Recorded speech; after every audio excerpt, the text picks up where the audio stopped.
Good morning. We're here at Hanah Steakhouse in Detroit on Shelby Street. For brunch. I'm here for brunch, being joined by the GM here, Radar. He's going to tell us what's on the menu here at Hanah Steakhouse. It's just food. Brunch. They have like French toast and stuff. Maybe we have mimosas. Bloody Marys. Sounds wonderful. I'm excited to partake. I do have a mimosa right here behind me, so I am going to drink that as he talked a little bit about. She's already had quite a few mimosas. Mimosas are good for the soul. Yeah, for the soul. The soul, my soul. You're not supposed to drown the soul. You need your soul rejuvenated. It's her 7th mimosa. Somebody cut her off.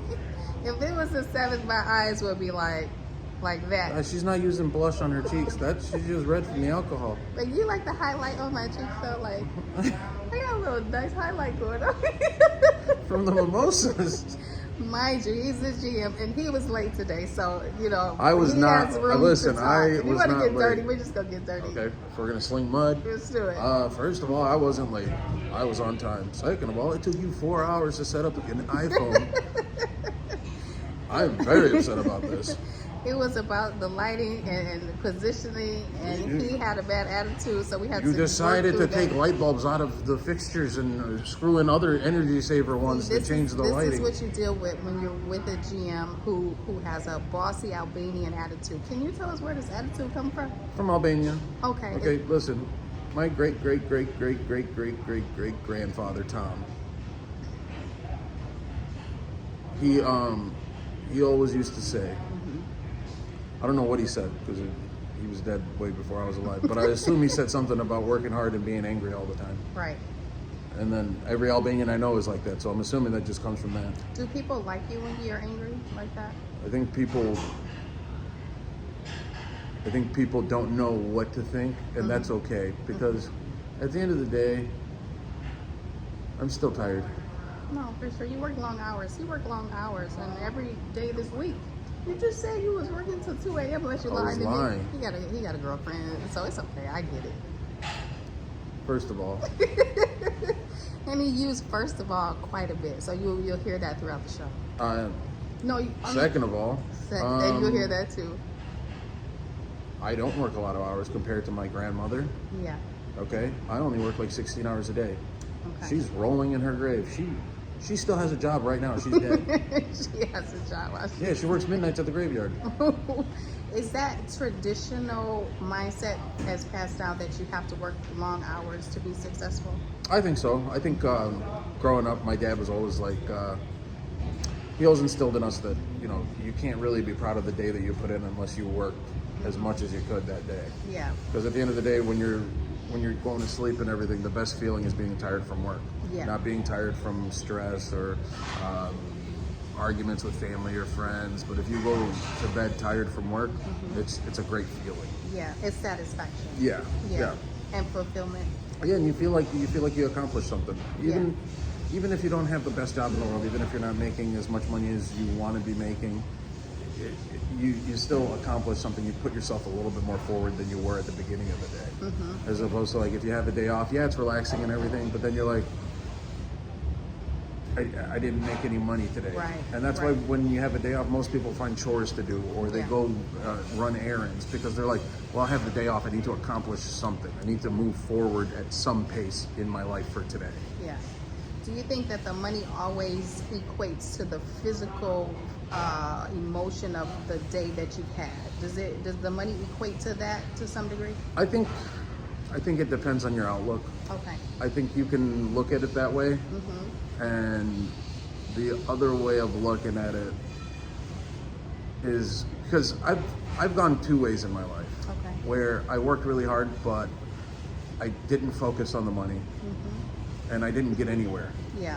Because I didn't realize like every little dollar that I spent, or like every little hour that, like if I went home an hour early at the end of the week, how much that affected my check throughout the course of the week. Correct. And then the other part of it is like as you get older and you're like, oh my God, okay, I got to start watching every penny and where it goes. Not to be cheap or anything, but to at least know where it's going. Right. And once you do that, all of a sudden work becomes even more fulfilling. Yeah. Because now you can actually see your money doing something. Yeah. Instead of you're just, I worked all day and I made this much money and I have nothing to show for it. Right, right. And that's the responsibility of stewardship too. You assign your money to do something. And then the more assignments you have, the more money you create, and then the more work you do. Yeah. Right. And I think that's a tough lesson to learn. And not everybody gets the opportunity to learn that in life. Yeah. I don't, like when I was growing up, there's 9 kids in my family. We grew up poor for the most part. And there was a lot of things that we just didn't learn. It's like that book, Rich Dad, Poor Dad. Right. Like that thing is like so accurate. So point on, yeah. Because my sisters, they got married into wealthier families. After they got married, and they'd start teaching me things that I didn't even comprehend or think about. And then once they do, you're like, that's common sense. It sounds like I should have already known that, but you don't. Yeah. It's not something that's like simple and readily available for you as information is. Yeah. So you grew up, and then how many brothers and sisters do you have? So I have 5 sisters and 3 brothers that we know of. Okay. My dad got deported like 10 years ago, so we don't know what he's doing over there. He might have a family. Do you want to say something just in case the family may be watching? Like, Yeah, what would you yeah, I was joking. You want to clean that up a I little was bit? kidding. You're going to get to know him. He has such a great personality, but it's And the rumors of me calling immigration on my dad are not true. and then you call yourself a minority adjacent, so you got to get used to his I am minority terminology. adjacent. I'm Albanian, goddammit. And so I'll just let people see who you are at that point. Well, in that case, I let's don't just want go no all the way in. expectations. Let's just Please go all don't the go way all the in. way in. Yeah, I'm doing it. So the brothers and sisters, I know that I met one of your brothers at another location you were Yeah. at in Detroit. And let me just stop for a second, because the menu, the signage that I have came from that restaurant. Yep. And this is the man who started it all. That's in actually the my first day career. we met, I think. I think so, because you were remodeling. Yeah, and we were getting rid of it, and you were like, what are you doing with those? Yes. Yeah, that was the first time we met. It was, and he was throwing it out, and I said, hey, I'll take that, just put it in my car. And make a long story short, it was just something to have as a memory of the location and the friendship, and then it sparked into a whole podcast. So thank you. You're welcome. I You're appreciate it. welcome. Do I owe you anything? Because I ain't got no money to pay you just yet. 98%. I get no royalties, but it's coming. I heard. On camera, I want him to say I owe him. I heard what the entertainment industry does. I own 98% of this podcast. Most people always say, we ain't got no money, so that way the people don't come after them. I do that with poor people on the street. It never works. They still ask me for change. They ask you to use your debit card now. Yeah, I know. They're like, well, can you Venmo me? I'm like, no. You got cash You don't out. have Cash App? No, get out. Get it. What is going... And you know what? I didn't realize inflation affected bums. Because like they used to stand outside a liquor store and ask you for like spare change. I walked up to the store the other day. The guy was like, "Do you have $5?" And I was like, "God damn!" $5 is a lot of money. He went from like spare change to $5. I was like, Specific, yeah. "Thanks, Joe Biden." Right. And the meals aren't cheap. Like even at McDonald's or Burger King, you can't get anything under like $5. No, we used to go to Burger King and McDonald's when you were like broke. It was like eating ramen at home. Now, like if you go to McDonald's, you're not walking out with anything under $10. So we're in a beautiful edifice, and it's a sophisticated establishment. What do you guys have here to offer? We're talking about McDonald's, but what do you offer here on the menu? If people want to come have brunch, what do you... So for our brunch menu, we started it about 6 weeks ago now. Okay. And Chef Tyler in the kitchen is just, he's phenomenal. He's literally an artist. I'm very impressed with him. I mean, I have a cooking background, but it's mostly like lower end restaurants, not fine dining. And I'm always impressed with Chef Tyler's work. We have French toast, which is topped with blueberries. We have chicken and waffles. We also have a really good henna omelet. The henna omelet comes with either pork belly or short rib in it. The hash browns are made in-house. Wow. They have puff pancakes, which are like a Vietnamese pancake. Okay. They're really like delicious. Who created the menu? Because that's very sophisticated. Chef Tyler did. He did. Yeah. Is he from Detroit? Originally, I want to say he's from Grosse Pointe. Okay. Yeah, but he's worked in and around Detroit since he got into the industry. Okay. And him and the owner Peter Hahn, they work very closely together, and it's kind of like, all right, this is Peter's vision for what he wants that specific thing to look like brunch or dinner.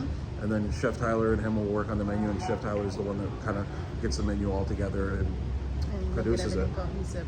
That's very important because it's a collaborative menu, what it sounds like. Yeah. And sometimes with life, you got to collaborate with people to make an end result a better thing. And so that's what I hear. Not too many people. Not too many, just the right people, and be led in who you collaborate with and who you attach yourself to, because you want to get the best result. So what's the most popular dish?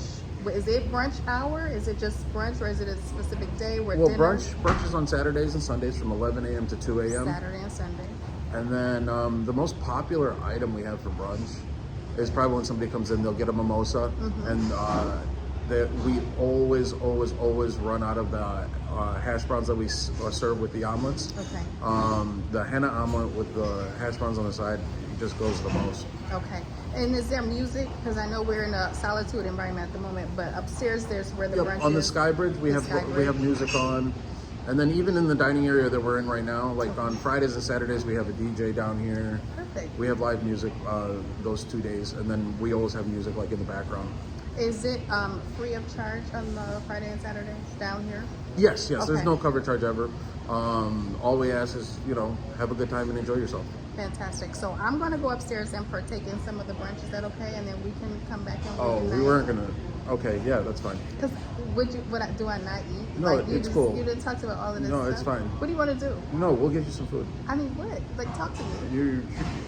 We'll get you some food. I can't eat on the camera. No, we'll get you some food. No, It's I fine. want to attest to everything that he said. If it's good, if it's bad, if it's indifferent, I'm going to tell the people. I'm the critic. I thought I bribed you so you would lie. There's no bribes here, especially if I got to pay royalties because of the menu signage and the inspiration that came. It's not royalties if I own it. Now he's taking my business, and I can't. He all over the place today. In fact, you know what? I'm making some changes around this podcast. I think he Thanks woke for up- joining Radar on the menu. Today we're Do I with act Star, like who that? just lost a podcast. Star, you want to tell us a little bit about the mistakes you can make in business, where you can lose intellectual property like your podcast? I don't want to say anything to give him any credibility about what he just did. She answered my So question. I'm going to sign off for now. I'm going to come back and let you know how the food is. What's the address here? It is 607 Shelby Street, Detroit, Michigan, 48201. Radars. Check them out. You don't have to. Please don't.